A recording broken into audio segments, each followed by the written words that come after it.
How to disable the margin investing on Robinhood.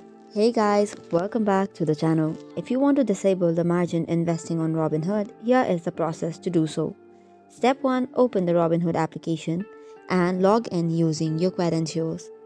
Once you have done so, access your profile by tapping on the three horizontal lines and then tap on the settings option. From the settings option, you will see account section. Tap on it and tap on Robinhood Gold option. At the top of the Robinhood Gold page, you can locate and tap on the margin investing option. On the margin investing page, you will see the option to disable margin investing. Tap on it from the middle of the screen. Confirm the disabling by clicking on it again. Keep in mind that disabling margin investing will prevent you from borrowing funds for trading, which helps mitigate the financial risk.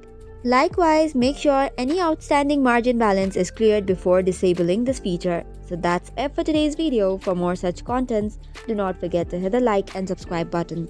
Thank you and keep watching.